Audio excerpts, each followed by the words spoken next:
estamos aquí en vivo desde en la página de la Fundación Elena Poniatowska Amor, a quien agradecemos muchísimo el apoyo a este proyecto Mapa de Escritoras Mexicanas. Agradezco muchísimo a las autoras que dieron el sí para estar en esta segunda mesa de diálogo, que es descentralizar la escritura. Ahorita vamos a empezar con algunas preguntas y nos vamos a ir por rondas, igual que la dinámica anterior en la anterior mesa.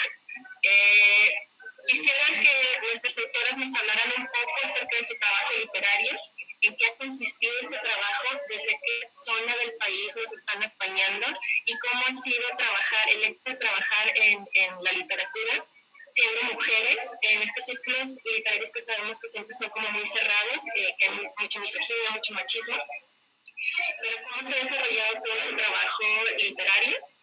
Ahorita nos acompañan Elvira García, Nadia Contreras, Denise Buendía y Yelitza Ruiz, de diferentes puntos también de la República Mexicana. Entonces, empezaríamos con Nadia. Nadia está representando a Colima y a Puebla, entonces sería un poco hablar como de su trabajo literario. A posteriori seríamos contigo. Gracias. Ok, no, pues yo estoy encantada de estar con ustedes. Gracias, Esther. Gracias a la Fundación por este encuentro maravilloso que pues inició desde ayer y pues ha sido muy alentador, ha funcionado como bálsamo eficaz para curar las heridas del alma. Estoy más que encantada.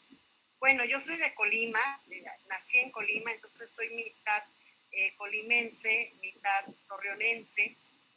Y hace más de 15 años me vine a radicar aquí a Torreón por cuestiones de matrimonio. Sí, entonces eso fue lo que me llevó a venir aquí y bueno, aquí seguimos, ¿no? Yo en algún momento pensé que iba a estar de paso, que iba a estar un tiempo y después emigraría a otra ciudad. Sin embargo, aquí está mi familia, aquí están mis papás, entonces pues ya es algo que definitivamente me hace quedarme en la ciudad de Torreón. Un ambiente muy distinto, una naturaleza muy distinta, sin embargo pues tiene lo propio, tiene su encanto y bueno, fíjate, pasa algo curioso conmigo y es que yo empecé a escribir por ahí más o menos en 1996, 1997. Y fíjate que te voy a comentar, les voy a comentar que siempre tuve el apoyo de todas las personas que en ese momento me rodearon. Siento en parte que soy privilegiada en este aspecto. Personas que estuvieron en contra de mi trabajo, personas que no estuvieron de acuerdo, yo creo que las hay hasta el día de hoy. Sin embargo, es algo que pues yo no voy a tomar en cuenta. O sea, así como hay personas que no se identifican con mi trabajo, y digo, y que es normal, ¿no? Digo, finalmente hacemos una elección, ¿sí? Entonces, bueno, no se identifican con mi trabajo, no les gusta lo que hago, bueno, pues simplemente caminamos por senderos distintos, no pasa nada. Entonces, mi primer libro lo publiqué en 1990, empecé a publicar muy chica, y a partir de ahí, pues he ido publicando en diferentes partes de la República, siempre apoyada, he trabajado, pero nunca ha consistido conmigo la autopublicación, entonces siempre han sido otras editoriales las que publican mi trabajo, ya sea por concursos, ya sea por becas, ya sea por apoyos a programas editoriales. Tengo ese privilegio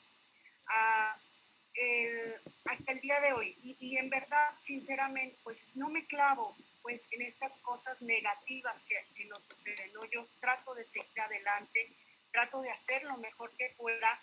Siempre mi proyecto actual, Mi Pueblos Ediciones, pues es un proyecto abierto. Y bueno, si a alguien le gusta, pues qué bien, ¿no? Digo, porque ahí está la riqueza de la diversidad. Si alguien no comulga con mi filosofía, pues también está correcto, ¿no? Yo tampoco comulgaré con la de ellos o ellas, ¿sí? Porque es parejo. Entonces, bueno, cada quien, ¿no? Entonces, ese ha sido como un punto de vista que yo he tenido y me ha funcionado. Como te digo, como les digo, sí siento que he sido bendecida, si se puede utilizar ese término, en mi trabajo.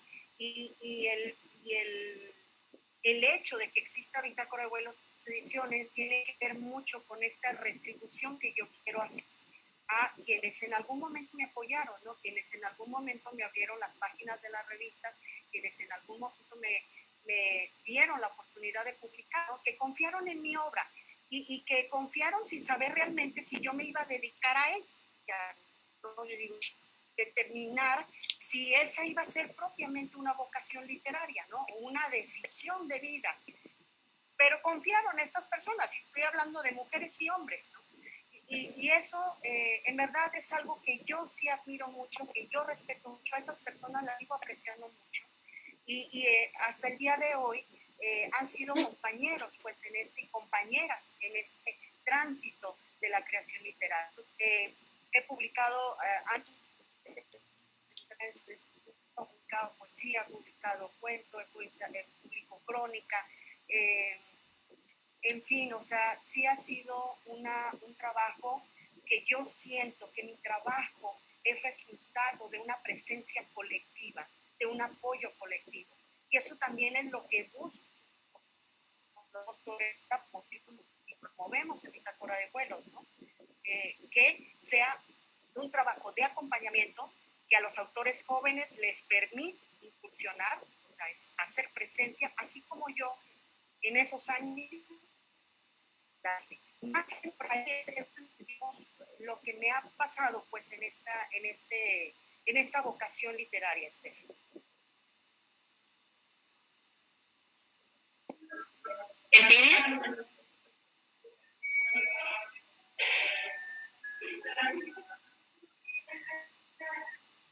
¿No yo?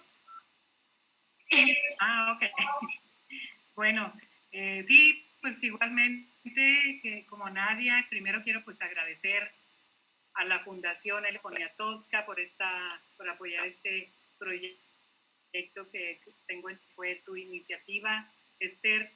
Yo creo que es muy interesante, muy valioso sobre todo este esfuerzo, porque creo que además de que se pueden dar a conocer las escritoras de todo el país, o algunas escritoras, porque obviamente sé que somos muchísimas más, ¿no? En todo el país, entonces es bien importante que nos tocamos, que establezcamos estos lazos entre nosotras para apoyarnos, para contribuir, para colaborar en proyectos conjuntos. Entonces lo veo como una grandísima oportunidad y la verdad es que te felicito, Esther, porque creo que es un proyecto muy importante, que viene a sumarse, ¿no? Además a otros que están haciendo, por ejemplo, me viene a la mente el de Liliana Pedrosa, con su pro que se llama Historia Secreta del Cuento Mexicano. No sé si lo conozcan, y ella escribió un libro que básicamente es como un catálogo, ¿verdad?, de escritoras de cuento, que lo pueden descargar gratuitamente en editorialuniversitaria.uanl.mx. Entonces, proyectos como ese, como este, como el de escritoras mexicanas de Cristina Lisiaga, como el proyecto Vindictas también, que creo que coordina Socorro Venegas y otras personas también, otros autores y autoras, que están reivindicando, por ejemplo, escritoras que fueron publicadas y que están un poco olvidadas, empolvadas bajo el tiempo, y que es importante volver a publicarlas y volver a leerlas, ¿no? Entonces, todos estos esfuerzos, y debe haber muchísimos más, ¿no?, y que se suman y que van dando cuenta y que van documentando cómo es esta transición de nosotras las mujeres hacia la descentralización de la literatura. Entonces, me encanta y muy contenta de estar participando en este día, en esta mesa, ¿no? Bueno, pues yo también les voy a dar a conocer un poquito del contexto en el que yo vivo. Yo vivo aquí en Ciudad Juárez, aunque nací en un rancho de la ciudad de Chihuahua, pero toda mi vida he vivido aquí en Ciudad Juárez, ¿no? Entonces me considero juarense. Pues ustedes ya han oído mucho hablar de Ciudad Juárez, ¿no? Una ciudad donde, la cual se considera pues la segunda más peligrosa del mundo, aunque en otras ocasiones se le ha considerado la primera más peligrosa del mundo, la tercera más peligrosa del mundo, pero sigue llevando desafortunadamente esa etiqueta. Una ciudad fronteriza que convive con su ciudad hermana de El Paso, Texas. Juntas, estas dos ciudades tienen una población de 2 millones de habitantes, donde la mayoría es gente de fuera, gente que viene aquí a trabajar en las maquiladoras, que emplean a cerca de 350,000 trabajadores. Entonces, casi la mitad de la población se puede decir que vive de la industria. Una ciudad que los narcotraficantes se disputan el mercado con balaceras y venganzas, donde casi siempre hay víctimas inocentes, donde 1/3 de la población, bueno, ya había comentado que vive de la industria, pero que trabajan de manera directa, es 1/3. Cientos de inmigrantes agolpados en la línea fronteriza que están esperando respuesta a su solicitud de asilo, están allí en tiendas de campaña y pues en una situación bastante vulnerable. Entonces, además, pues lo más triste, ¿no? Donde los feminicidios no han cesado desde 1993, porque siguen apareciendo todos los días noticias de mujeres asesinadas, de niñas perdidas y de homicidios, ¿no? Entonces es una región realmente problemática y compleja, y pues ese es el lugar que me tocó vivir y donde yo desarrollo mi escritura. Trabajé en la maquiladora más de 33 años. Empecé como operadora, obviamente, desde los 15, y pues los últimos años fui gerente de control de calidad. Entonces, en todo ese tiempo, pues mi vida estuvo dedicada allí a la industria, ¿no? A trabajar en el empleo. Y quienes hayan trabajado en las fábricas, pues tienen una idea, ¿no? De más o menos cómo es ese ambiente es bastante estresante, son jornadas muy largas y sobre todo un lugar donde los salarios son precarios para los trabajadores de salario mínimo. Entonces, yo no tuve la oportunidad de desarrollar mis preocupaciones y las cosas que me gustaban, pues por estar incluida en ese ambiente tan absorbente. Fue hasta que terminé mi relación con maquiladora en el 2010 que empecé a incursionar en la literatura. Empecé con un blog que se llama Maquilas que Matan, que lo tengo ahí abandonado desde hace tiempo, la verdad. Y allí fue donde empecé a escribir pequeñas historias, pequeñas anécdotas, experiencias de vida de la maquiladora. Y bueno, después de eso me inscribí en un taller, que era un taller de la Secretaría de Cultura, en aquel entonces llamado Instituto Chihuahuense de la Cultura, un taller gratuito. Y ahí fue donde empecé a sacar mis primeros cuentos, casi todos relacionados con la maquiladora. Y fue de esa manera como llegué a publicar este libro que se llama Ellos saben si soy o no soy. Ese título pues es de más o menos parafraseando un verso de Mario Benedetti, de un poema de Mario Benedetti, que yo creo que pues habla mucho, ¿no? de la situación de los obreros, ¿no? Una situación en la que se encuentran pues de alguna manera condicionados a lo que les quieran pagar y a las jornadas que les impongan, y en esta situación de violencia laboral, inseguridad laboral. Entonces toda esa experiencia que yo tuve como trabajadora, pues yo creo que está muy bien reflejada en este libro, que tiene 22 cuentos, cuyos personajes de ficción, por supuesto, pero son personajes que trabajan en la maquila, que estuvieron allí, y se cuentan pues todas sus experiencias difíciles para sobrellevar esa vida, ¿no? Entonces, este salió en el 2014, este libro, y fue producto precisamente de ese taller. Este lo publicó Ficticia. Seguí escribiendo, seguí con los talleres, porque yo creo que mi formación como ahora, pues más que nada es autodidacta, y también con talleres que he tomado desde que salí de la mañana. Siempre he estado inscrita en talleres, inclusive hasta la fecha. Sigo tomando desde novelas, sigo tomando otros talleres en donde puedo y en donde encuentro. Después saqué este libro de cuentos que se titula Polvareda, que salió de una convocatoria de la Universidad Autónoma de Ciudad Juárez.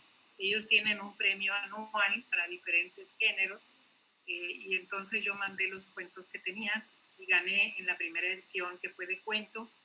De nuevo aquí tengo otros cuentos donde también abordo nuevamente el tema de las trabajadoras, de la maquila, pero también ya empiezo a experimentar con otras temáticas, ¿no? Tengo aquí un cuento que intenta ser policíaco, tengo un cuento fantástico de una bruja, entonces salió este.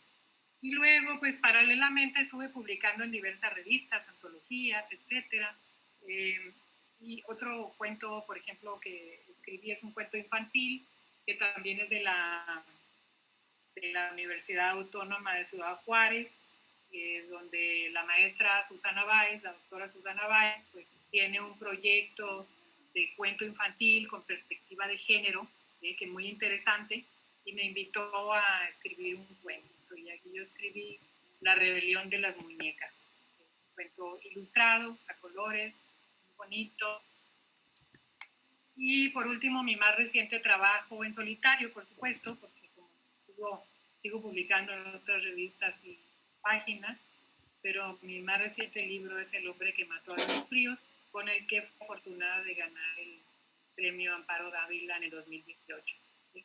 Y creo que si ustedes leyeran estos libros, pues yo creo que se darían cuenta que mi preocupación, mis preocupaciones, mis obsesiones, mis inquietudes sobre la mujer y sobre la vulnerabilidad de las personas están allí reflejadas muy claramente. Entonces, aunque cuando escribo no lo hago como con una planeación y decir voy a escribir un cuento feminista o un cuento sobre los feminicidios, ¿no? Sino que lo hago por instinto, lo hago por una necesidad interna, cuando algo me ronda en la cabeza, cuando leo algo que me emociona o que me preocupa, y entonces me aviento con un cuento, ¿no? Y aquí en El hombre que mató a los fríos, pues ustedes pueden encontrar seguramente algunos cuentos que reflejan eso, ¿no? Hay un cuento que se llama Peregrinos, donde se trata precisamente de todos los muertos y muertas de Ciudad Juárez, de todos los desaparecidos, en un cuento que intenta ser fantástico. Entonces, es en ese contexto en el que yo me desenvuelvo, en el que escribo.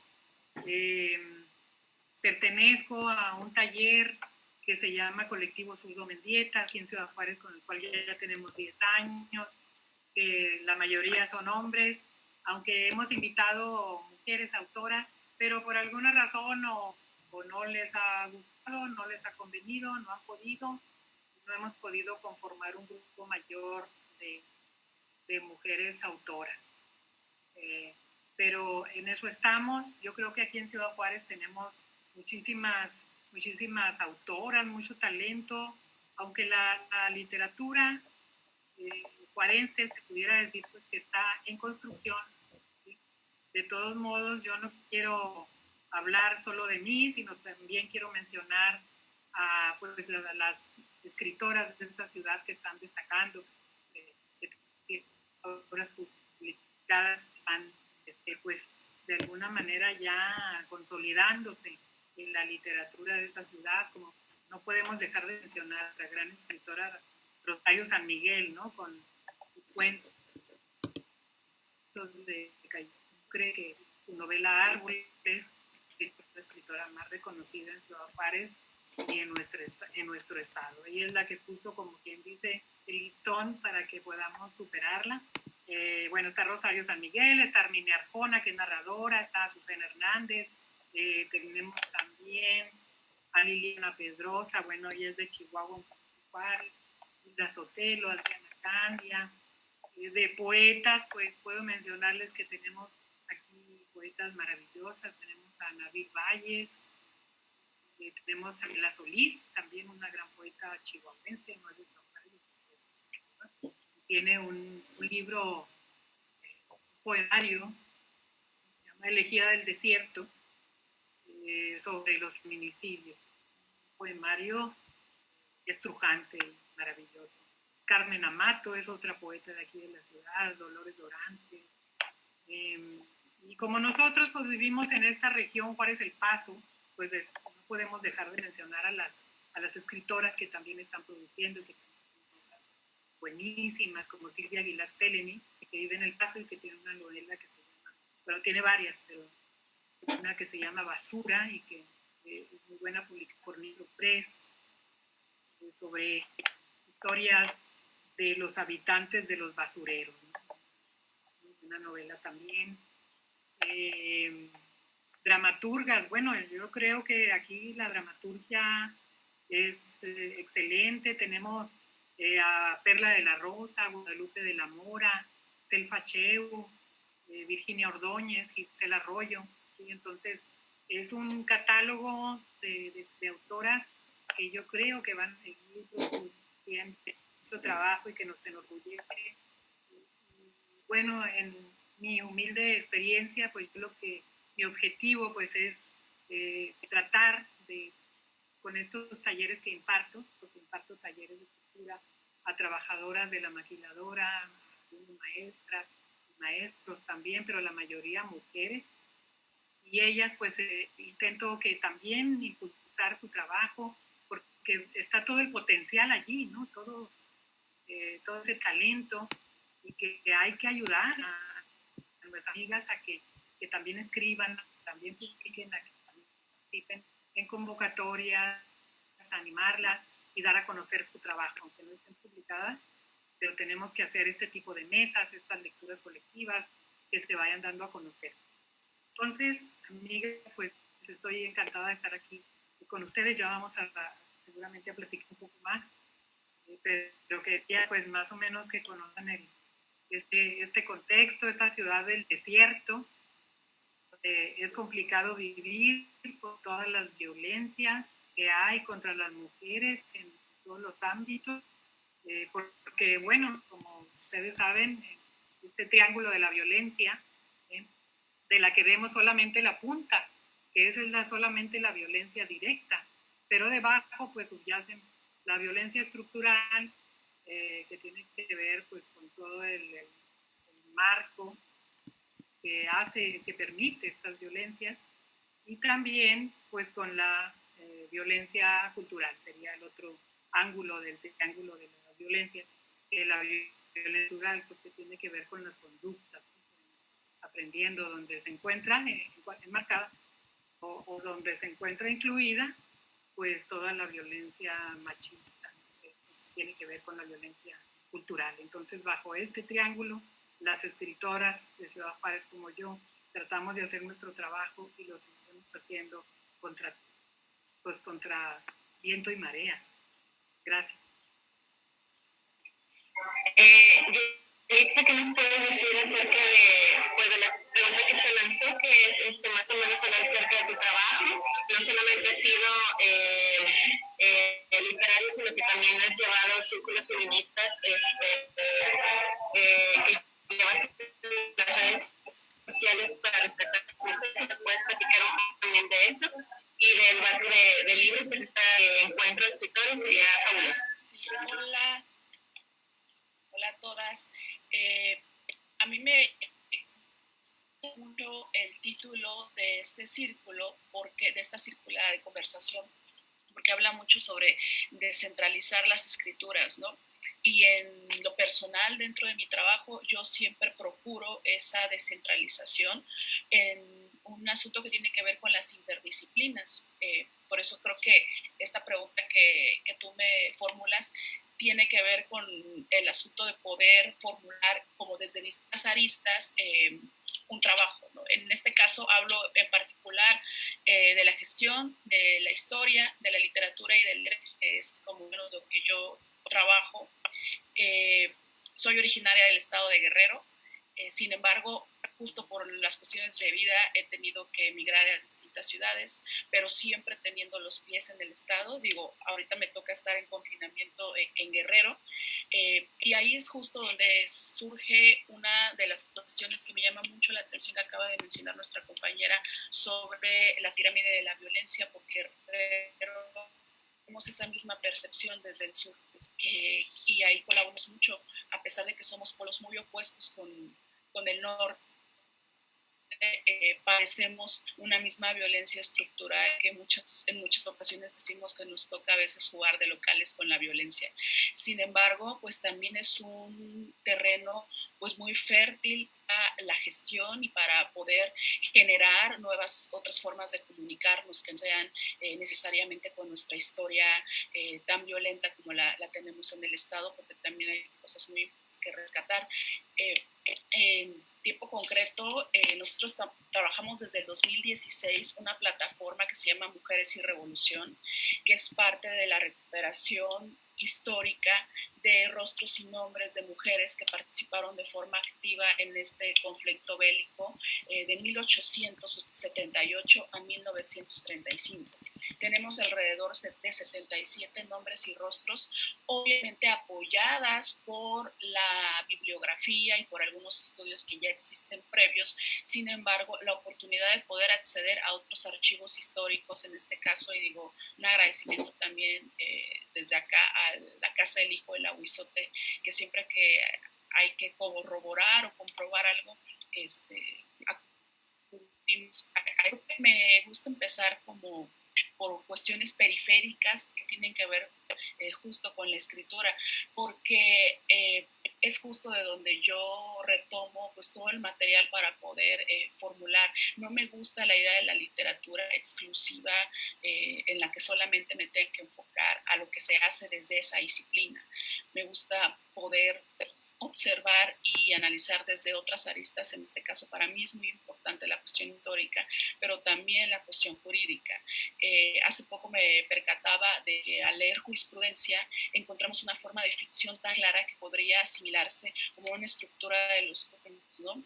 También esta forma de cortar digamos, las palabras, los sonidos exactos que nos da el ritmo de la poesía. Y en muchas ocasiones nos ensimismamos mucho en que la literatura solo está en torno a la literatura. Y yo creo que va un poquito más allá, y eso es al menos las periferias que a mí me interesa abordar u observar desde mi escritura. Desde esta visión en la que podemos ir y venir en nuestro trabajo literario. En este caso, por eso me siento muy a gusto con el ensayo, porque nos permite poder hacer pues, un montón de cosas dentro de él, ¿no? Que no tengamos, que creo que en algunos momentos en la formulación como de estos nuevos soportes que para mí tiene que ver con lo literario, no necesariamente están en la tecnología, sino en acudir a estas otras fuentes que tenemos, están a la mano. A partir de esa investigación histórica, la relación directa con las correspondencias, con los archivos, es donde yo puedo encontrar como muchas periferias en la cuestión de mi trabajo. Soy abogada, entonces eso me permitió tener acceso a muchos casos que tienen que ver con violaciones de derechos humanos. Te hablo más o menos del año 2009-2010, que estaba terminando la tesis de la licenciatura, y fue que me emprendí un viaje para conocer cómo estas organizaciones que estaban apoyando a los migrantes en el sur del país. Y fue entonces donde pude pues comenzar a escribir lo que después sería Cartografía del Tren y Coyote. Son dos grupos que, aunque no son secuelas uno del otro, pues sí tienen que ver con la misma cuestión del proceso migratorio y de estas voces que muy poco hablamos acerca de la relación que existe también política entre la frontera del sur de México, que es distinta a la frontera del norte. Yo también soy migrante, viví gran parte de mi infancia fuera del país y tenía muy presente este asunto de cuidarnos mucho de la policía, porque aunque tuvieras como todas las formas legales para poder estar en un país, pues siempre tiene mucho que ver pues, el origen y estas cuestiones que de niña no entiendes, ya cuando va pasando esto conforme avanza el criterio y la información que vas adquiriendo con los años. Entonces, enfocarse no solamente en mi experiencia que fue con la frontera del norte, sino con la del sur, repercutió no solamente en el trabajo de tesis de licenciatura, sino en estos dos libros y en un ensayo que tiene que ver con pues, los procesos no solamente de testimoniales, sino políticos y en el cual pues la postura también de México ante esta violencia sistemática no solo ocurre en el norte, sino es muchísimo más presente ahí. Y no me quiero meter en temas de racismo y discriminación porque no son propia mi especialidad, pero sí es mucho más constante con los compañeros migrantes, las compañeras migrantes que vienen de los países de Centroamérica y de Sudamérica. Y creo que eso no tenemos como que invisibilizarlo, es muy importante hacer eso, ¿no? Entonces, digamos que en esas relaciones de trabajo, de investigación legal y de sus políticos, es como las periferias en las que me interesa mucho aterrizar la escritura. El proyecto de Mujeres y Revolución está desde el 2016, lo pueden consultar así Mujeres y Revolución en la plataforma y lo que queremos hacer es socializar la historia, la divulgación histórica, porque, digamos, la investigación histórica requiere ciertos lineamientos estrictos para poder llegar a aseveraciones puntuales, ¿no? Sobre todo cuando estamos hablando de un contexto en el cual no vivimos y que tenemos que acudir a fuentes formales de la historia para esa resolución. Sin embargo, con el trabajo que ya tenemos recopilado y con la bibliografía que también compartimos, la idea es divulgar esta parte de la historia. Ya no me gusta hablar de una invisibilidad de las mujeres dentro de ella, porque durante este proceso justo me he dado cuenta que si hubieran estado completamente invisibles no estaríamos haciendo este trabajo de investigación. Y escuchaba mucho como estos proyectos que también tienen que ver de muchas compañeras autoras de recuperación del trabajo literario, social, político, de otras mujeres de otros tiempos. No, esa acción de la recuperación no es invisibilizar, es justo volver a renombrar y a señalarlos, y nombrarlas y nombrarnos es un acto político dentro de esta historia oficial, ¿no?, que tenemos siempre en la revolución. Yo les comento, cada plática que podemos tener de este tema es Villa, Madero y Zapata, pero detrás de eso hay un montón de mujeres que también formaron parte de este discurso histórico. Eso conforme a la cuestión histórica de Mujeres y Revolución. Y el Acapulco Barco de Libros es un proyecto que va a cumplir 13 años. Se inició en Acapulco con un comité de otros compañeros. Nos fuimos sumando durante estos años y lo hemos mantenido como un proyecto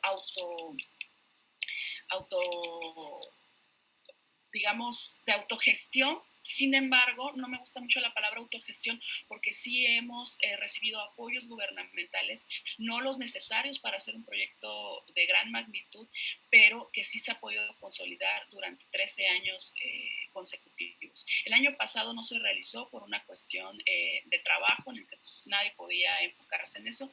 Sin embargo, este año pensábamos retomarlo y nos vino esta pandemia tan lamentable y esperamos que para diciembre podamos al menos hacer una cuestión simbólica ahí en Acapulco.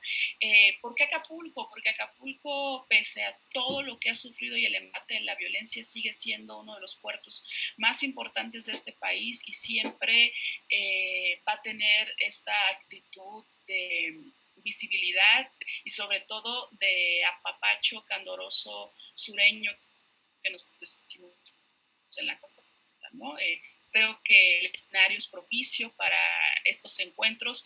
Y una de las cosas que no me gustaría dejar de mencionar, que no solamente es un encuentro de escritoras, de escritores para escritoras y escritores, sino lo que buscamos es justo la vinculación institucional con las escuelas, porque nos interesa la gestión de lectores, poder tener y llevar a estas zonas complicadas justo por estas situaciones sociales, colonias populares, plazas públicas que habían estado cerradas por la violencia, llevar todas estas actividades que no solamente es sentar a la escritora o el escritor a leer, sino a convivir, a dialogar, a que haya otra posibilidad de acercamiento a la lectura. La promoción en la lectura a veces es un tanto también desde el centro, también desde a ciertas personas a las que pueden acceder, pero estoy convencida que los derechos culturales, para que sean efectivos, como lo marca la Constitución, pues tenemos que ir a esos espacios, ¿no? No solamente es muy bonito posicionarnos desde las redes sociales cuando tenemos esa oportunidad nosotras, sin embargo, la realidad de las personas que no tienen Twitter, ni Facebook, ni ninguna red es distinta. Y lo que ha hecho el Acapulco Barco de Libros es acercar a las primarias, secundarias, preparatorias de las colonias populares, no solamente de Acapulco, de Chilpancingo, de Iguala, de Tixla, el acercamiento de literatura hecha por muchísimas escritores de distintos puntos del país. Han participado en estos 13 años alrededor de 500 autoras y autores y hemos tenido pues bastantes mesas de diálogo, de difusión. Esta cuestión de la perspectiva de género siempre la hemos tenido presente, pero también he platicado en distintas oportunidades que no solamente es invitar, sino generar las condiciones para que las autoras puedan asistir, porque si tú invitas a un autor, inmediatamente en ese momento te dice, sí voy. Cuando brindas la invitación a una autora, ella tiene que ver todas las cuestiones que la rodean, no solamente porque sean madres, porque el asunto de los cuidados no solamente le compete a las mujeres que son madres, quizá en gran medida, pero lo que nos dimos cuenta durante estos años, que el tiempo para aceptar esta invitación tarda un poco más, ¿no? Entonces, la tarea a la que nos dimos fue a generar las condiciones para que pudieran ir. ¿A qué me refiero con las condiciones? La cuestión del transporte, adecuarnos a su agenda, a sus días, qué día puede salir, qué día no. Para nosotros es muy importante dar ese apapacho, brindarlo, porque al final es un tiempo y un espacio que nos brindan para la comunidad guerrerense, para este territorio que tanto queremos y que pues nunca despegamos el dedo del renglón, ¿no? Eso es como lo que trabajamos en el Acapulco Barco de Libros. Y una de las cosas que a mí me da muchísimo gusto y en las cuales todos los días me siento muy contenta de participar, y es parte también de este proceso de escritura, es lo que trabajamos con las compañeras de la cooperativa Las Revueltas, este colectivo del estado de Guerrero, que les mando un saludo a todas. Cada una de ellas son mujeres invaluables que tienen una aportación muy importante que darnos en la comunidad y en este trabajo político y colectivo que se realiza. Son impulsoras de esta ley que tipifica la violencia digital y muchísimas otras cosas que tenemos en la agenda de las mujeres y de los derechos humanos en el estado de Guerrero.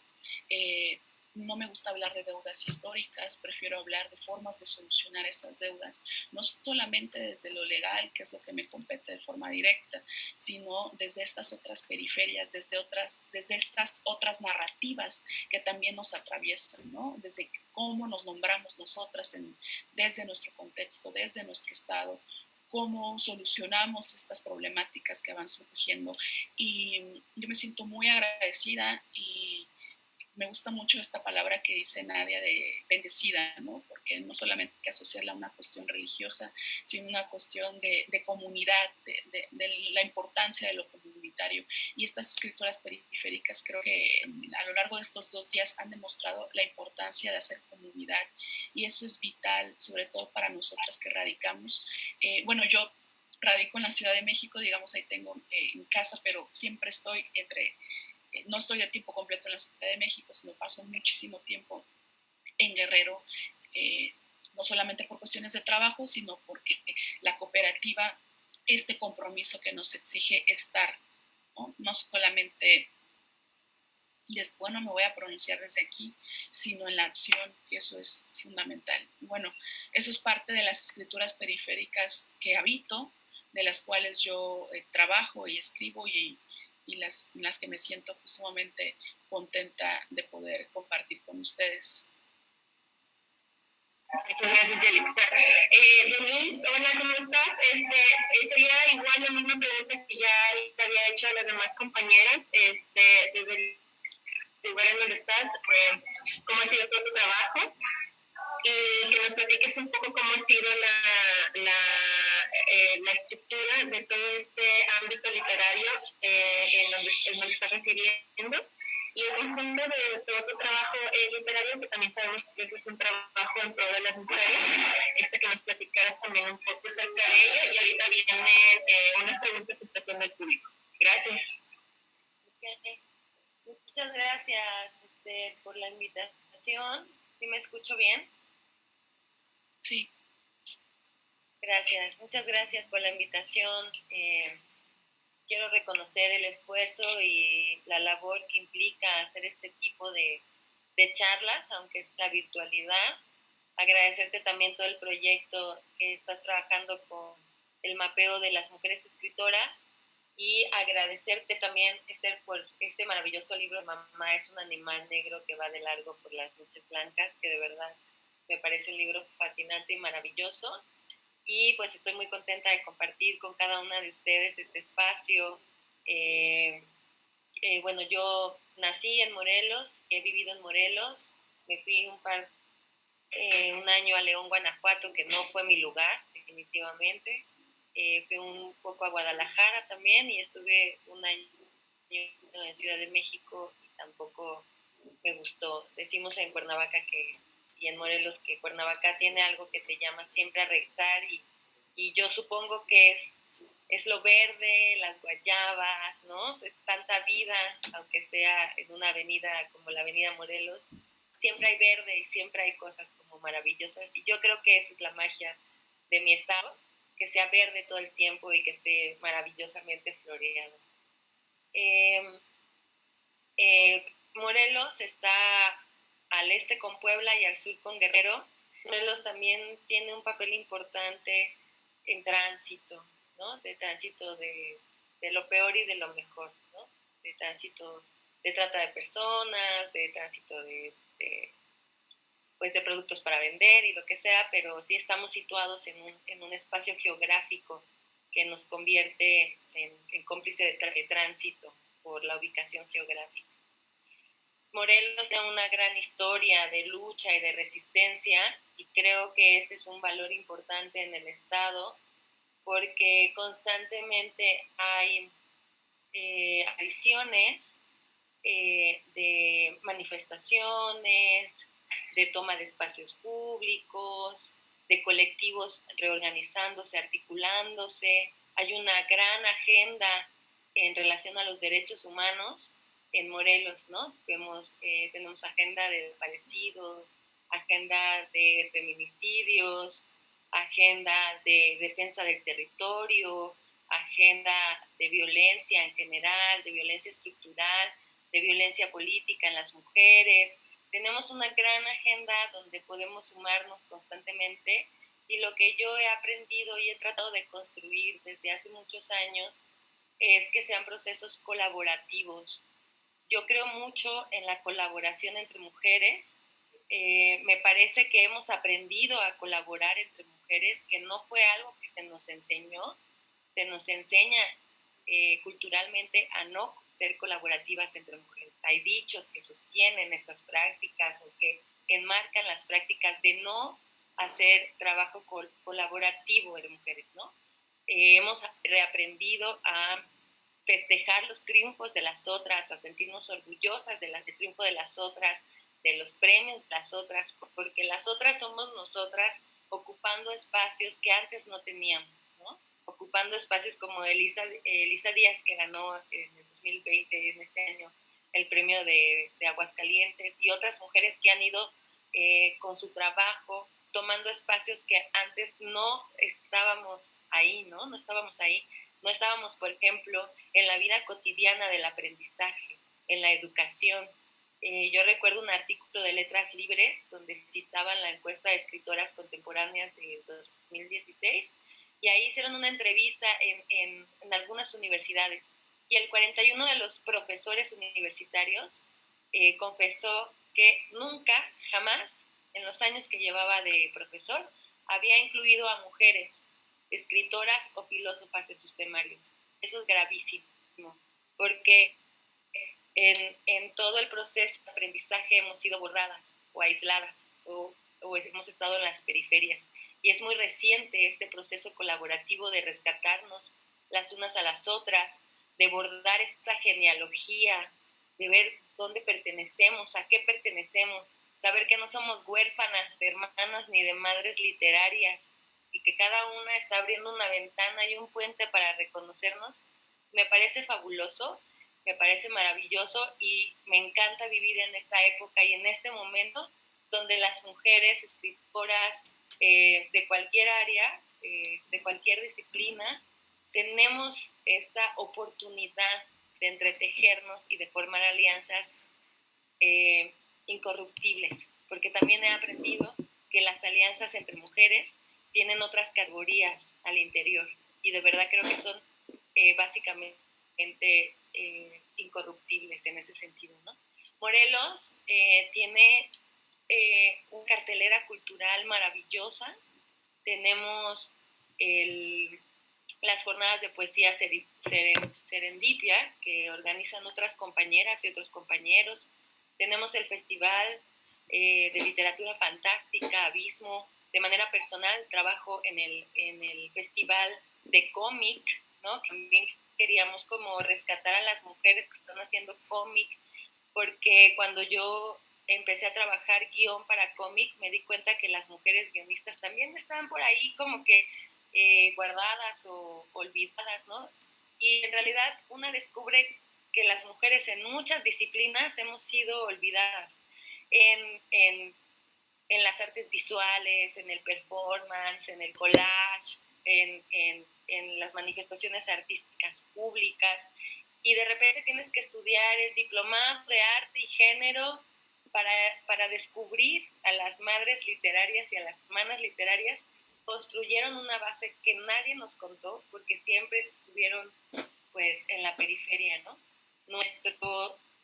Creo firmemente que nos educaron con un patriarca dentro que mucho tiempo reguló nuestro ejercicio literario, que era poesía, que no. A mí me pasó muchas veces querer jugar con mis textos y los profesores, porque en su mayoría son profesores de literatura, de poesía, me decían, no juegues, el poema es limpio, el poema es concreto, no tienes por qué ensuciarlo moviendo las letras, haciendo esto, no, el poema habla por sí mismo, ¿no?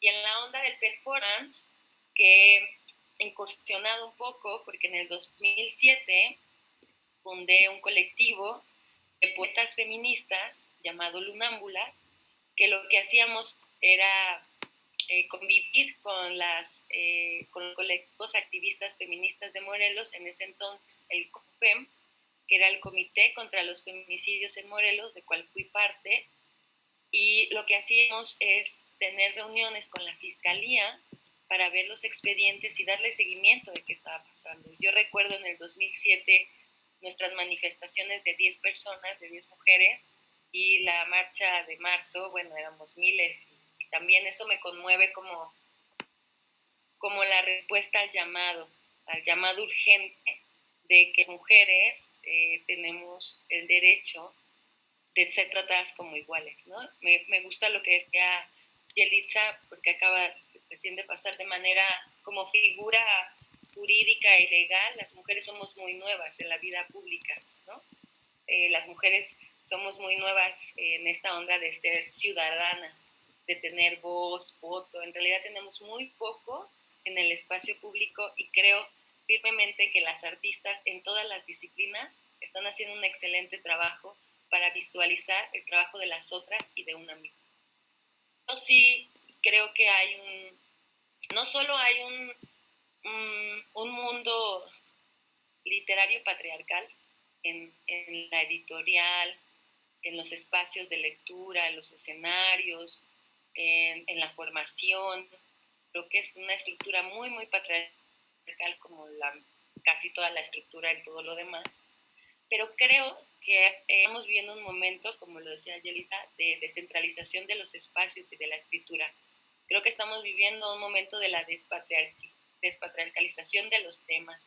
Creo que estamos viviendo un momento de preguntarnos por la meritocracia, por el adultcentrismo, por el androcentrismo, ¿no? Creo que las mujeres, el feminismo, el gran aporte también es abrir espacios de diálogo y saber de dónde venimos y qué queremos de nosotras mismas en relación con el mundo y qué herramientas podemos construir para habitar este mundo de la mejor manera. Como lo han mencionado, Morelos también ha sido un escenario de crímenes de lesa humanidad. Tenemos las fosas de Tetelcingo, que fueron hechas por el propio Estado. Tenemos un Estado que desaparece a los desaparecidos y a las desaparecidas. Tenemos, no solo en Morelos, sino tenemos un Estado fallido que no está respondiendo a las ausencias sistemáticas, donde cada día desaparecen 20 niñas y mujeres. Cada día asesinan a 10 mujeres y no les alcanza el tiempo para nombrarlas, para nombrarnos a todas, sin mencionar los casos de violación o de acoso al interior. Y cada vez la pedagogía de la crueldad que menciona Rita Segato es más extensa, más clara y más colorida, ¿no? Más violenta hacia nuestros cuerpos.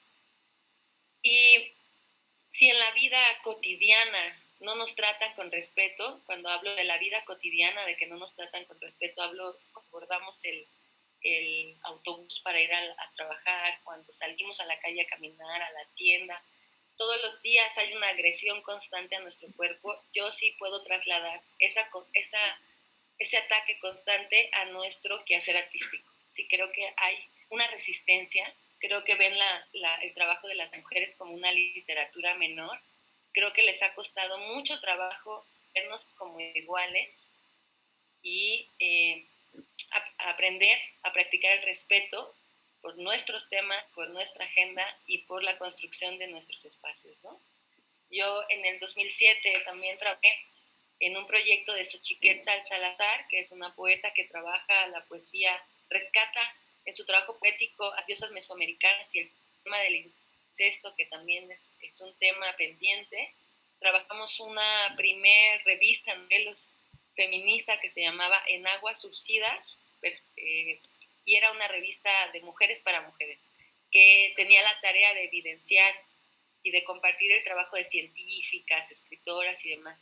Después, en 2018, llegó esta, que se llama Ovarias, publicación menstrual feminista, y tampoco gustó mucho, ¿no?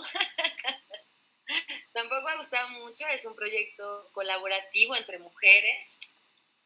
Por ejemplo, este número fue de las otras maternidades, ¿no? También las madres en búsqueda, políticas públicas y otros chismes, la separación de las que aman, la liga de la leche, maternidad prematura, ¿qué harías con un bebé a los 10 años? Porque se empezaron a registrar partos obligatorios a niñas de 10 y 13 años, que obviamente habían sufrido una violencia sexual y por ello iban a ser madres, ¿no? Entonces, he estado siempre como muy enredada entre el activismo y el periodismo y el aprendizaje académico con la poesía. Mis dos grandes temas en la poesía es la infancia. La infancia me parece, si las mujeres adultas en este momento nos invisibilizan o obstaculizan nuestro trabajo, las niñas en la infancia es poderosísimo el nivel que tienen de ser calladas y ser invisibilizadas. Me parece que la infancia se ha romantizado mucho y qué bueno, pero también hay un lado oscuro de la infancia en un país como el nuestro, que es pedófilo, que sostiene redes de pedofilia, de pederastía, y hay infancias abandonadas, silenciadas o que no se creen, ¿no? Decía en un artículo que escribí hace mucho que mi bisabuela fue una mujer abusada y la madre de ella fue una mujer violada, me decía, parece que todas las mujeres antes de tu madre somos producto de una violación. Y de repente volteas y en América Latina la mayoría de las familias fueron producto de una violación. Y no ha cambiado mucho en un país que no logra hacer espacios seguros para las mujeres y para las infancias. Entonces, gran parte de mi trabajo ha sido, el premio Dolores Castro fue La física de la orfandad, que es un recorrido por la infancia. Acaba de salir un nuevo libro que se llama La infancia es la certeza de las cosas sucias, rotas y muertas, que es la segunda parte, y trabajo ahora el tercer número de la infancia, que es retrato de familia con animal doméstico. Son 3 libros que voy a tratar la infancia. Y bueno, también hay otros temas, ¿no?, en mi literatura, pero de manera más constante me apasiona y me obsesiona el tema de las infancias y del incesto y del abandono sistemático que hay de las infancias y cómo eso produce o reproduce mujeres y hombres en el mismo esquema, ¿no? Cómo reproduce violencia que cada día cuesta más trabajo romper porque son sistemáticas y nos educan de esa manera, ¿no? Guerrero y Juárez me parecen 2 escenarios importantes en México.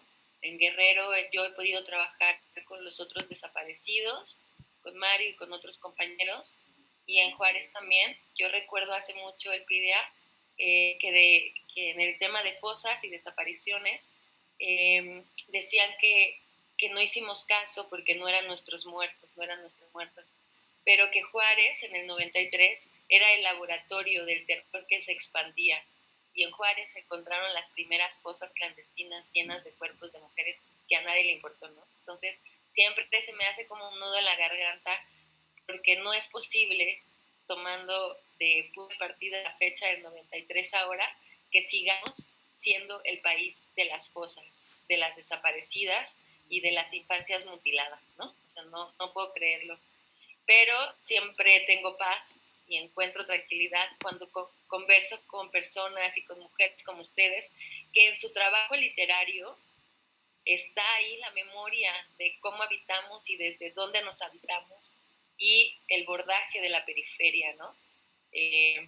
Me parece que estamos mapeando, igual que Esther, la memoria que nos pertenece y que nos fue arrebatada, ¿no? Me parece que hemos estado mapeando en la escritura eso que debimos ser siempre y que ahora lo estamos así como a codo. Pareciera que ya no, pero efectivamente los hombres como sujeto histórico han tenido un permiso para la vida pública, para la vida intelectual, académica, literaria. Recordemos que nosotras fuimos las musas, no las creadoras. Nosotras estábamos ahí para darle ideas a los artistas, ¿no? Y de pronto las mujeres nos colocamos en el ágora política, poética, literaria, artística, y todavía nos cuesta. Creo que les hace mucho ruido a una estructura patriarcal, heteronormativa, colonial, blanca, ¿no? Los temas sucios como incesto, aborto, la desmitificación del padre, ¿no? El asesinato del padre como figura, la desmitificación de la madre como el ser más espiritual y casi la Virgen María, ¿no? Y creo que les va a costar trabajo, pero ahí está y no lo pueden negar, porque los temas de las escritoras también son temas de la agenda política y de la transformación de un país. Y también tienen que ver con cómo nos relacionamos con la economía, con el trabajo pagado por lo que hacemos y por lo que queremos hacer. Y las mujeres hemos construido históricamente escenarios distintos para poder realizarnos y convocarnos las mujeres y el 51% de la población tendríamos que tener por igualdad de derecho y acciones sustantivas, espacios verdaderos para que podamos desarrollar cualquiera que sea, ¿no? En este ejercicio también he encontrado que me han solicitado o me han criticado que no me dedique a una sola cosa. Me han criticado que no me dedique a una sola cosa y que experimente en varias disciplinas, como si fuera un deber ser, que si quieres escribir, tengas que tener muy claro que vas a escribir, tus referencias, tu estilo, y no jugar, porque quien juega es reina de muchas copas y no se bebe ninguna, ¿no? También me parece súper agresivo que quieran colocarse en una sola, me parece súper colonizador ese ejercicio, ¿no? Y en otro sentido, tan así que me puse a escribir este libro que se llama Vocabularia, con Alma Carla Sandoval, una gran poeta, novelista, feminista también. Y Vocabularia es un diccionario feminista que ilustró Idalia Candelas, y lo que hicimos fue reunir todos los conceptos gringos y mexicanos que hemos estado escuchando, pero también decidimos inventar otros, ¿no? O retomar otros que no están como conceptos, pero que están ahí como un camino, como capitalismo gore, ¿no? O como cautiverios de mujeres, como conceptos de las grandes que ya han estado trabajando, capital erótico, colonialismo instalado, círculo de impunidad, ¿no? Comaternidad, cultura de la violación, conocimiento, descolonización del feminismo, no sé, de la toras. Es como varios conceptos que fuimos construyendo y reivanando entre Alma Carla y yo, e invitamos a otras compañeras que nos proporcionaran lo que ellas creían, que detectaran algo, que vivieran y le pusieran nombre, por favor. Entonces está Patricia Bedoya, Violeta Luna, Yunuen Díaz, Maga Mendoza, Xochiquetl Salazar, muchas compañeras, y está abierta la convocatoria, que descubrieron un ejercicio patriarcal en sus vidas y decidieron ponerle nombre, y estamos haciendo la segunda versión de este diccionario. Y este feministario, que es un ensayo de 31 feminismos que hemos podido mapear, digamos, no nosotras, sino que ya están ahí.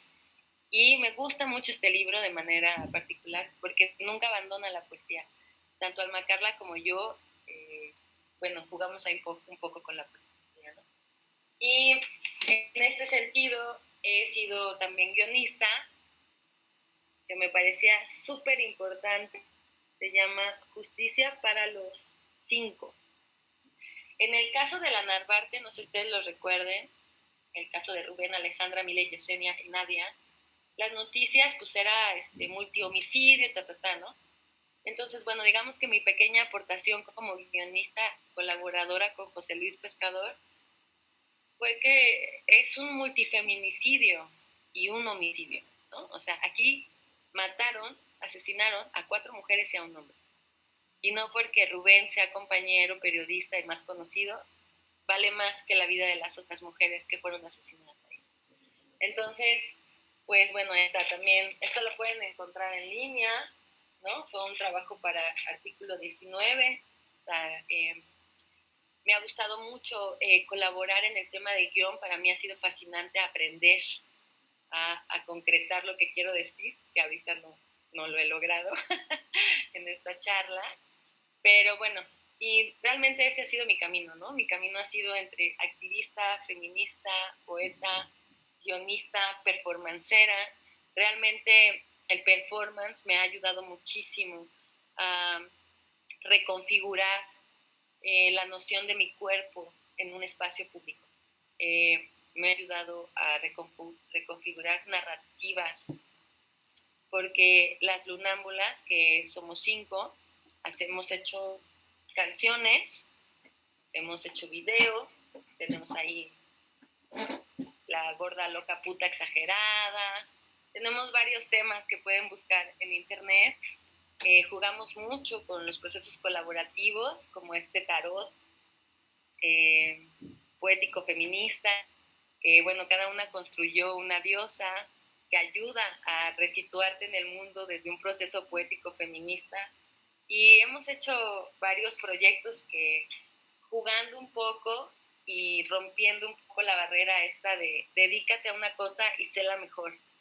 Y me parece que estamos en un buen momento para una desobediencia de este mundo patriarcal y una nueva manera de renombrarnos, reconfigurarnos, reconocernos y reelaborarnos unas a las otras. Entonces, estoy contenta de participar en esta mesa, pero estoy contenta de vivir en el aquí y en el ahora, donde también gracias a la tecnología nos es posible compartirnos más allá de las fronteras de un estado, de un fondo editorial, de una beca, ¿no? Entonces creo que son oportunidades únicas que yo en el 2007 que publiqué mi libro en la Universidad de Guanajuato, Días Animales, no lo tenía. Y ahora los procesos son distintos, las herramientas son distintas y las oportunidades también, ¿no? Y que haya un espacio como este que ha construido Esther aquí y ahora para conversar, bueno, me parece fascinante. No sé si contesté las preguntas, Esther. Sí, así es. Muchísimas gracias, Denise.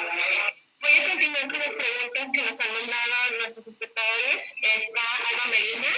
Dice, hola a todas. Virginia Woolf decía que para una mujer puede escribir una novela necesita el privilegio del dulce ocio y una habitación privada, es decir, una habitación propia, ¿no? Ella nos pregunta, ¿cómo han logrado ustedes dedicarse a la escritura? Empezamos con Nadia. Fíjate que me quedé pensando esta pregunta de Alba.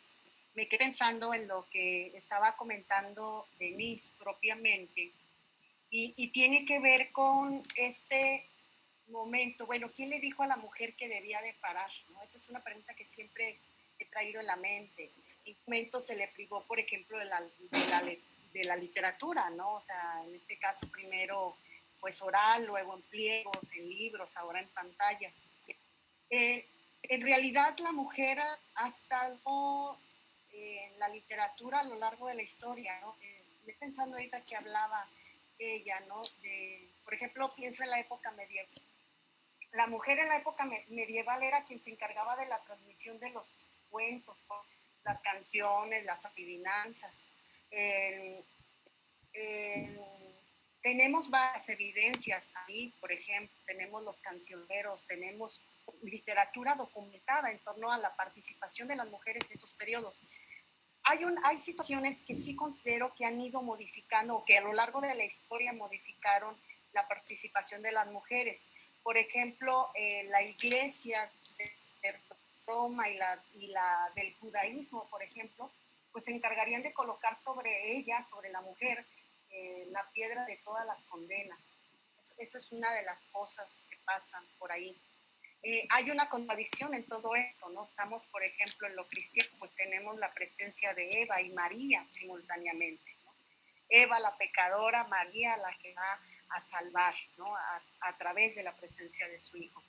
Entonces, piensen, no sé, es muy interesante pensar en el papel que tienen Eva y María en esta historia, ¿no? Creo yo que el momento histórico va a ir modificando la importancia que tiene la mujer a lo largo de la historia. Por ejemplo, en esta misma época, cuando los hombres se van a las guerras, cuando se van a los conflictos, mujeres se quedan al frente de la casa, se quedan al frente de sus bienes y hacen su trabajo, ¿no? Yo creo que aquí el asunto comienza a romperse propiamente cuando hablamos ya de los siglos XV y XVI. Ahí en estos siglos, bueno, la que nos dice esto es que la mujer ya no era tan necesaria. De entrada hay más hombres que mujeres. Y hablamos aquí también de un elemento muy importante, que es la cadena de producción, ¿sí? La cadena de producción la va a convertir en un al esposo, la mujer al lado del marido, le pone como un accesorio, como un objeto decorativo.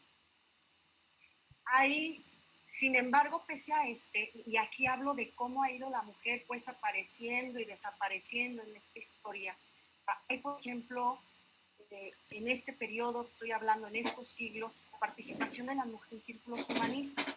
Por ejemplo, si nos vamos a la historia, tenemos a Francisca de Nebrija, por ejemplo, y Luisa de Medrano, que bueno, pues fueron catedráticas de la Universidad Españolas. Entonces, ellas participaban, o sea, resultan muy nobles su participación porque se da una a principios del siglo XVI. 2 mujeres impartiendo clases en la universidad. Entonces, de ahí que después, seguimos un poquito la historia, va a estar en menor medida. Cuando ya hablamos del barroco, la ilustración, el romanticismo y llegamos al realismo, por ejemplo, Virginia Woolf lo va a decir claramente. La mujer se va a convertir en el ángel del hogar, ¿sí? Entonces, esto es una de las cosas que a mí me quedan y siempre me han llamado la atención. O sea, ¿en qué momento se le pide a la hay otra situación que cabe destacar, por ejemplo, el hecho de que la mujer empieza a firmar con el apellido del marido. Su identidad a último término. Otra cosa, también las clases sociales van a determinar las actividades que realicen las mujeres. Entonces, como vemos, las mujeres aparecen, desaparecen, pero finalmente, cuando ya estamos hablando de estos periodos, pues el hombre es el que va a tomar las riendas de todo eso. Y se acostumbra, el hombre se acostumbra también en la toma de decisiones, el hombre es quien educa, el hombre es quien dicta leyes, y la mujer también se acostumbra a esa forma de represión. Obvio, y si ustedes, pues es una represión cada vez más injusta, más violenta, más letal.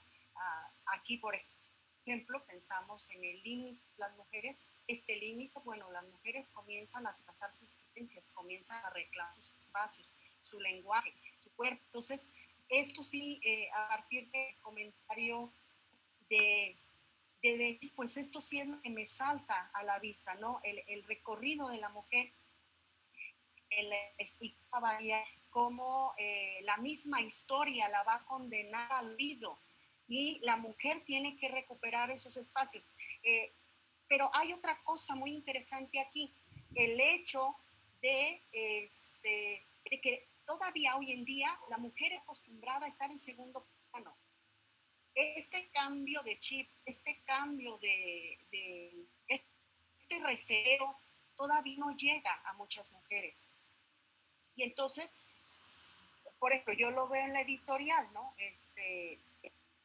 En la editorial se abren convocatorias, tanto que participen hombres como mujeres. Yo en lo personal quiero que participen más mujeres y la participación es más masculina, ¿sí? Envían trabajo más varones y, por decirlo así, de 10 varones, 3 son mujeres. Hacemos invitaciones especiales, particulares a escritoras, a escritores, y responden más rápido los varones y entregan sus libros más rápido. Entonces, este cambio todavía se da, ¿sí? Entonces, falta posiblemente trabajar ese aspecto, esta costumbre del patriarcado, porque es una costumbre histórica, tenemos que reformularla, y yo creo que ya de eso ahondó mucho Denise, ya lo dijo Yalitza, ¿sí? Y bueno, ahora, partiendo de la pregunta, yo creo que todas las escritoras hoy en día, y aquí me voy a referir a las escritoras, pues estamos acostumbradas a que esa habitación propia está en todos lados. O sea, cuando menos es lo que percibo. La habitación propia está en todos lados, está aquí en la casa, está en el trabajo, está a los lugares en que vayamos, ¿no? Ya no consideramos, o cuando menos de mi parte, yo ya no concibo un lugar exclusivo para trabajar, porque yo trabajo en el que esté. Cuando pienso en la frase, por ejemplo, que nos dice la pregunta, viene a la cabeza otra frase que me encanta a mí y que tiene que ver con el título que escribe Guadalupe, del libro que escribe Guadalupe Amor, Yo soy mi casa. Entonces la escritura siempre la he construido como parte nuestra, como parte inherente a nosotros. Esto tiene que ver con construcción propia de la poesía, en donde la casa, es decir, yo, o sea, o mi cuerpo, o mi existencia, es la poesía misma. Entonces, en ese sentido, creo yo que ahora una escritura que va a romper estereotipos, una escritura que va a buscar también agotar enseñanzas antiguas. ¿Sí? Y pensando un poquito en el marco de la escritura en el Estado, por ejemplo, en el trabajo de Enriqueta Ochoa, por ejemplo, todas estas escrituras que vienen pues a marcar pauta, Mariana Tunzay, Mercedes Luna, Claudia Luna Fuentes, Claudia Berrueto, Dan Angelinas, por ejemplo, ¿no? Tú misma, Esther, María Luisa Iglesias, Carmen Ávila. Entonces, no son las únicas escritoras que tenemos pues en el Estado. Por ejemplo, yo estoy pensando en el Estado. Y bueno, las menciono porque además me une a ellas, bueno, el conocimiento de su obra, la consistencia temática y la vocación y la pasión literaria, pero como te digo, siempre esta casa yendo de un lado a otro. Es muy interesante, por ejemplo, aspecto, la función del Internet propiamente en la divulgación y en la promoción de la literatura de todas estas mujeres, ¿no? De alguna manera, el Internet, pese a sus tareas, o sea, no estoy negando haya deficiencia en la llegada del Internet a todo el mundo. Por ahí hay estadística. De cada 10 personas, 4 personas no tienen Internet, ¿sí? Eso es obvio y es sustentable. Sin embargo, usado como una herramienta democrática, ¿sí? Donde las mujeres podemos estar presentes. Ya el PIDIA ya comentaba algunos proyectos que funcionan pues estos mecanismos para la visibilización de las mujeres. O sea, por ejemplo, el mismo mapa que tú estás realizando, Esther, tiene función, ¿sí? Tiene esa puerta de salida para las mujeres que habían permanecido por finalidad en esa periferia, ¿sí? Ese es el propósito. Junto el propósito de otros proyectos que ya los mencionaron, Hablemos Escritoras de Adriana Pacheco, escritoras mexicanas de Cristina Lisiaga, hablamos del periódico de las señoras también, hablamos también de Mujeres Construyendo de Claudia Fábrica, que tiene otro enfoque, pero que incluye dentro de sus páginas el aspecto literario. Entonces, como te digo, sí me hace valorar, repasar un poquito la historia en torno a la participación de las mujeres, pero bien, digamos, para volver a la pregunta, pues que la casa propia somos nosotros. O sea, nosotros somos las que vamos a determinar estos espacios, estos alcances, el rumbo de nuestra existencia. O sea, nadie más, insisto, nadie más tiene por qué decirnos por dónde ir, qué caminos tomar, ¿sí? Finalmente, nosotros somos las que determinamos esto. Y entonces, eso es muy interesante. Pero creo yo que los tiempos han ido cambiando, que nos han permitido llegar cada vez más lejos. Sin embargo, muchas veces las que no cambiamos somos nosotros, ¿sí? Nos quedamos con esta educación caduca que decía, nos quedamos con esta educación caduca, nos quedamos con las enseñanzas de nuestros antepasados y nos enfrentamos a un mundo con muchos conflictos también. Sin embargo, pues esto cada vez, digamos, si no estuviéramos cambiando nuestra educación, estuviéramos cambiando nuestra ideología, el enfoque de esa ideología, de entrada no estuviéramos aquí reunidas, ¿sí? No estuviéramos hablando de nuestro trabajo, no estuviéramos hablando de lo que hagamos con los demás en estas colectividades. Entonces, sí es necesario, pues, cambiar esta forma, ¿no? Entonces, esa sería como una, recapitulando un poquito lo que comentaba Denise, lo que comenta Lixa,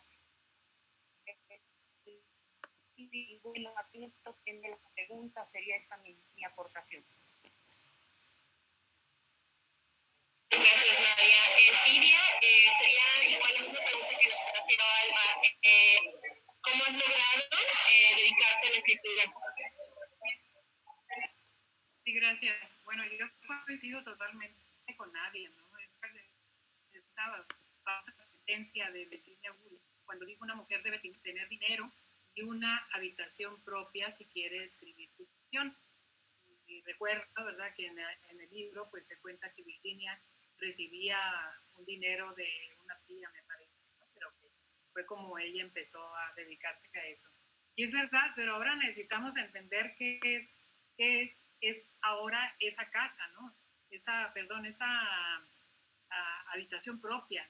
¿Qué es esa habitación propia hoy?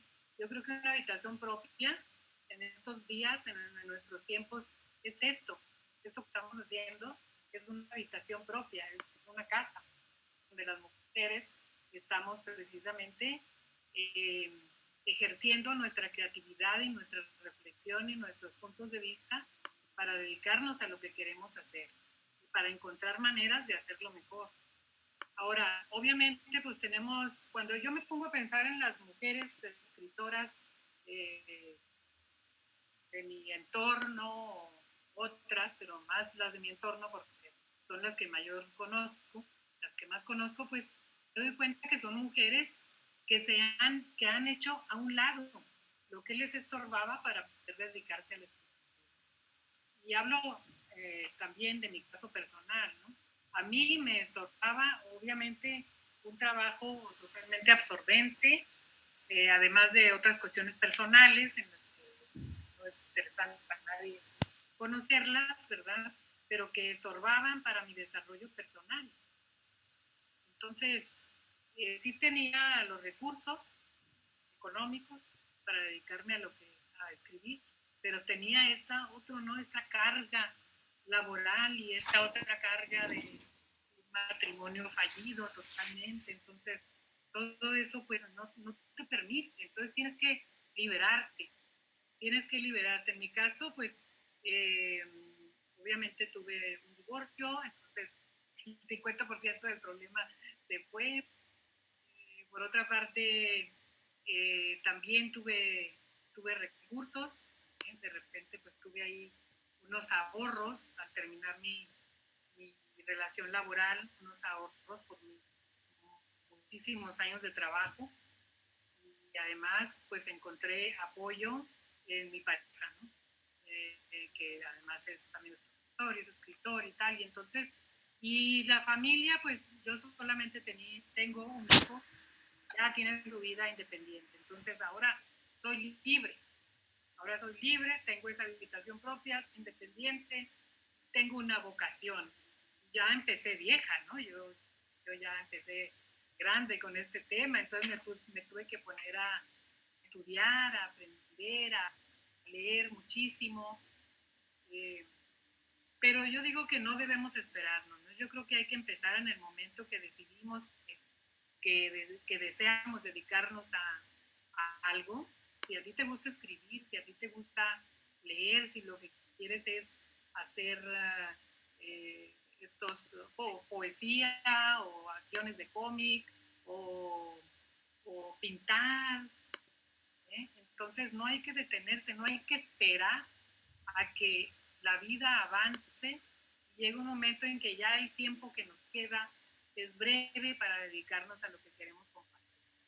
Entonces, hay que deshacernos. Yo creo que tenía razón Denise y todas ustedes con todo este tema de que venimos cargando con esa idea de que nosotros tenemos que ser las responsables, nosotras somos las que tenemos que cumplir con todo, no importa que los demás no lo hagan, y entonces todo eso va frenando nuestros objetivos personales, nuestras metas, en este caso que tienen que ver con el arte y con la creación.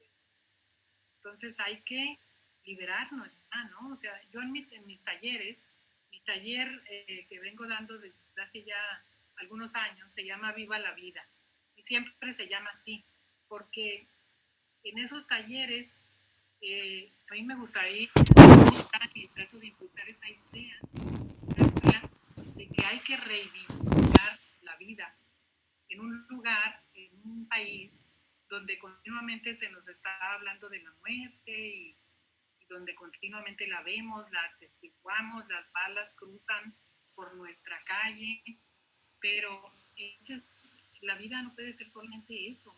La vida no puede ser solamente hacerse cargo de la casa, de los hijos, del trabajo, del marido. Entonces, la vida tiene que ser para que nosotras también la disfrutemos, para que también nosotras desarrollemos estas capacidades intelectuales que están allí potencialmente, en potencia, y que muchas veces no logran salir porque no nos damos el tiempo, porque no encontramos esa casa, esa habitación propia para poder desarrollar. Los talleres que doy, que están enfocados principalmente a mujeres trabajadoras, aunque también hay hombres que luego se incorporan, en estos talleres casi todas son mujeres trabajadoras que están cargadísimas de responsabilidades, de la vida, de trabajos, y ahora con este modo virtual que trabajan ya no trabajan solamente en un horario, sino que trabajan todo el día, porque a la hora que les digan que tienen que estar disponibles, que tienen que enviar algún documento, lo que sea, pues tienen que hacer. Entonces, ellas están haciendo un poco a un lado todo eso para poder desarrollar sus textos, las propuestas de ejercicios que yo les pongo. Y ellas escriben textos maravillosos, ¿no? Y eso, ¿no? Entonces hay que deshacernos de eso, empezar a cambiar esa mentalidad. Nadie tiene razón en todas las convocatorias. Yo he sido jurado de varios premios estatales. Y sí, siempre son los hombres los que casi siempre son mayoría en esos concursos, en esas convocatorias. Entonces las mujeres necesitamos agarrar la sartén por el mango y abandonar un poco la casa y dejar allí los gestos sucios y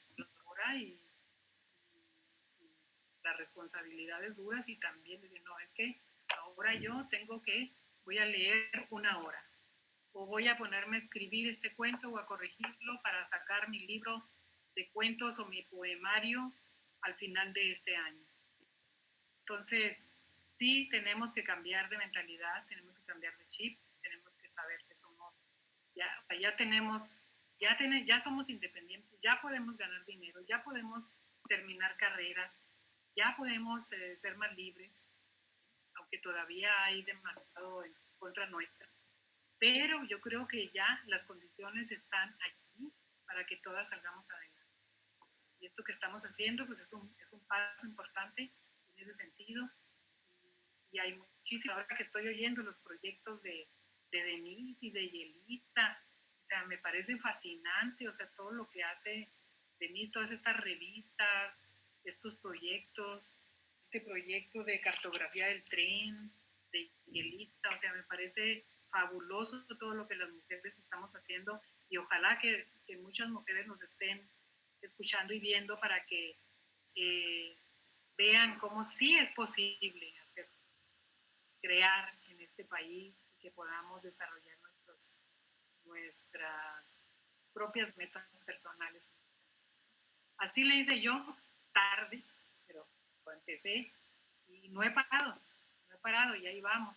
Y con mi taller Viva la Vida, pues vamos a seguir. Ahora que con esto de la pandemia, estaba yo dando este taller a un grupo de 25 trabajadoras de las fábricas y se suspendió por la pandemia porque tenían que usar los recursos para enfrentar la crisis del contagio. Entonces, pues ya el taller se acabó y dije, no se va a acabar, vamos a buscar otros recursos. Y entonces busqué proyectos y todo y ya los encontré para continuar con ese taller. Yo quiero que sea talleres permanentes de aquí en adelante, ¿no? Vamos a buscar la manera, pero necesitamos cada una en nuestro espacio. Si tú puedes apoyar a 25 mujeres a que salgan adelante, a que se desarrollen, a compartirles tu experiencia, a animarlas a participar en proyectos, en convocatorias, en concursos, lecturas colectivas. Entonces, tú estás aportando algo para el desarrollo de las mujeres en este mundo. Y eso es lo que yo quiero hacer de aquí en adelante y siempre. No, obviamente no vamos a poder cambiar a la mitad de la humanidad.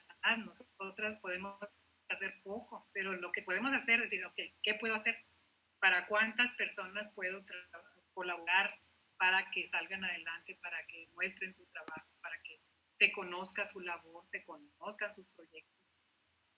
Y por ejemplo, que de cada mesa que se está realizando aquí, pues una idea sería para Esther, a lo mejor es una idea para que los coordinadores lo hagan, que de cada mesa los proyectos de los que se están hablando, de los que tiene Nadia, de los que tiene Yelitza, que se haga una lista, ¿no? Y que se ponga allí en esta página de Facebook para que se vayan dando a conocer. Yo, por ejemplo, la verdad, yo no había escuchado de los proyectos de Denise, ni de los de Yelitza, que creo que los tuyos, Yelitza, son más conocidos. De Nadia, pues que tiene ese blog, allí podemos ver su trabajo y también muchas de las cosas que está haciendo con los jóvenes, sobre todo, me parece muy importante. Pero hay que expandir eso, ¿no? Expandir estos proyectos, estos trabajos, y si se puede colaborar, pues que se haga una red enorme para que más mujeres vayan creciendo. Gracias, Sofía. Les pediría que la participación fuera un poquito más corta porque ya estamos apretadísimos de tiempo. Les voy a dar la pregunta, Yelitza. Si pudieras decirnos cómo sería para ti o cómo ha sido lograr vivir en este cuarto, en esta habitación propia. Si esto se puede llamar que tengamos realmente una habitación propia, ¿cómo ha sido para ti? Si crees realmente en este término, ¿cómo ha sido tu experiencia?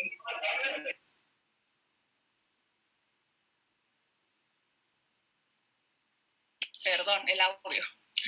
Sí, bueno, de forma muy, muy breve, yo intento un poco no romantizar el asunto de la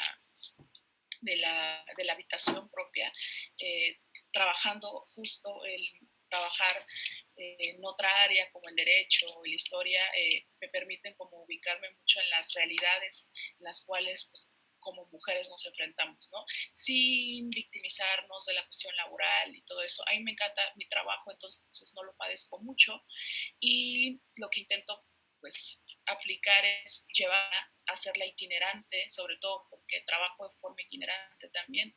Entonces, yo creo que la habitación propia es una cuestión de como una mochila que cargas y no podría yo dar como un sentido de un espacio en específico, sobre todo porque nunca he vivido en un solo lugar por mucho tiempo.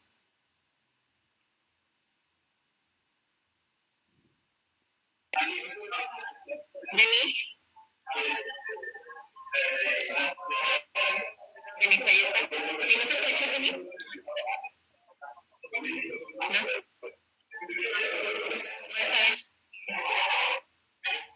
Parece que no está. Ya estamos sobre el tiempo, entonces lo único que quedaría es una última pregunta, es para el mapa de escritoras. Dice, Pensum, el mapa de las mujeres escritoras tiene planeadas más actividades. Sí, tenemos planeadas más actividades. Planeamos ampliar el mapa hacia zonas de Estados Unidos, Canadá y Europa. A mujeres escritoras mexicanas que ahorita ya no están radicando en México, sino que han migrado a otras zonas internacionales. El mapa ya va a llegar a las 300 personas, autoras mapeadas. Ya estamos a escasas 6 autoras de tener 300. Tenemos más de 21,000 visitas. Muchísimas gracias por estar con nosotros, por estar al pendiente de este mapa. Próximamente vamos a hacer las mesas, gracias a colaboración con otros medios de Estados Unidos. Se va a lograr hacer esto, entonces para que estén pendientes de las redes sociales del mapa de ciudades mexicanas. Ya me lo saben, si puedes en tu participación. Ya estamos en el tiempo breve acerca de la pregunta que hizo Alba, que es esta cosa de la habitación propia, y si tú puedes explicarnos un poco acerca de cómo ha sido ese proceso, si crees en ese proceso de habitación propia, brevemente. Gracias. Gracias, bueno, pues estoy de acuerdo con las compañeras. Una es la casa que habita y reconstruye y una es su cuarto propio. Un poco retomando también lo que decía Elpidia, darnos el tiempo y el espacio, sí. Creo que hay que desmontar también la idea del amor romántico, del deber ser y de pertenecer a una historia de amor como un final feliz que nos solicita demasiada atención en esta estructura y costumbre de cómo vivimos el amor romántico. Creo que desmontar el amor romántico es una tarea fundamental para fortalecer la casa que somos y que habitamos y nuestro propio cuarto, porque creo que también es el momento de derribar esos mitos del estar acompañada, a casarse, derribar el mito de la maternidad obligada o consensuada, de maternar con otras personas que no sean hijos paridos, pero que decidas maternar. Creo que estamos en un momento de cambiar las categorías y acomodarlas de la mejor manera posible para recordarnos todos los días que somos seres humanas, que somos personas con derechos y que tenemos la posibilidad y el derecho y el talento para pertenecer a la vida pública y artística de nuestro país y más allá. Creo que efectivamente el cuarto propio tiene que ver con la circunstancia geográfica, económica, cultural, académica, pero creo que al final del día se reduce a que la casa, la habitación propia, somos nosotras. Y solo quería compartirles que si pueden buscar también la antología, aquí se las llevan, que me encantaría hacer una antología con ustedes. Aquí se las llevan, llevamos 2 antologías que yo coordino sobre poesía contra la violencia feminicida, y invitarlas para marzo al festival que estoy organizando de la Primavera Feminista, que se iba a realizar este año, pero con la contingencia ya no, y se decidió pasarlo para el próximo año. Entonces, ojalá pudiera coincidir con ustedes. Es un proyecto autosustentable entre las que lo hacemos posible, pero me encantaría y he disfrutado mucho esta charla. Muchísimas gracias a todas y a cada una por su aportación, por su poesía, por su escritura, por sus ideas y muchas gracias a la Fundación Elena y a Esther por este espacio, por hacerlo posible, por hacer una casa llena de habitaciones donde habitan mujeres que tienen historias y trabajo maravilloso que contar.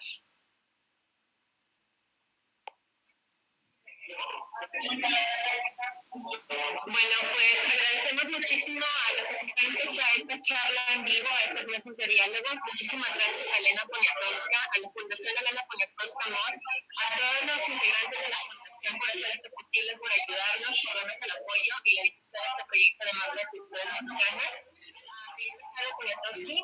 Muchísimas gracias por todo el apoyo que nos han dado y pues nos vemos en las próximas emisiones. Ahora le paso la palabra a Felipe. Muchísimas gracias, Felipe, te agradecemos bastante. Estamos muy agradecidas. Hola a todas, muchísimas gracias. Esta es su casa, este es su espacio, un lugar chiquito. Muchísimas gracias por estar, muchísimas gracias por sus palabras, ¿no? Porque una sociedad se construye a partir de las mujeres y con las mujeres. Se los agradecemos, les agradecemos su literatura, les agradecemos su obra. México tiene desde Sor Juana hasta cada una de ustedes una gran poetisa y una gran escritora. Eso no hay que olvidarlo nunca. Y la Casa Elena Poniatowska siempre estará abierta a las mujeres, porque Elena, siendo una mujer, es una escritora. Y como ella dice de ella misma, en el fondo es una pinche periodista chiquita. Entonces, muchas gracias. Tienen su espacio. Cuando quieran, por favor, saben a dónde encontrarnos. Y les recuerdo el premio. Estamos haciendo un concurso de novela y cuento que invitamos a esas 300 mujeres a participar con novelas y cuentos. El de Arrufat está en la página de la fundación. Por favor, si tienen dudas, inscríbanse. Es Ventosa y Arrufat, el primer concurso iberoamericano de cuento y novela. En novela tenemos 500,000 pesos, que creo que vale la pena intentarlo, no por el dinero, sino por escribir, y aparte el dinero es suficiente. Ahora que tenemos tiempo, y el de cuento, hay 10 cuentos premiados. Va a haber 10 cuentos premiados, no hay un primer lugar ni un décimo lugar, va a haber 10 cuentos, y vamos a sacar 2 libros, uno de novela y un cuento. Pues bienvenidas, gracias por hacer la fundación que exista, gracias por todo. De aquí les damos nuestro corazón y muchas gracias por estar. Nos despedimos. Muchas gracias. Gracias. Gracias. Gracias a todas. Nos vemos. Bye.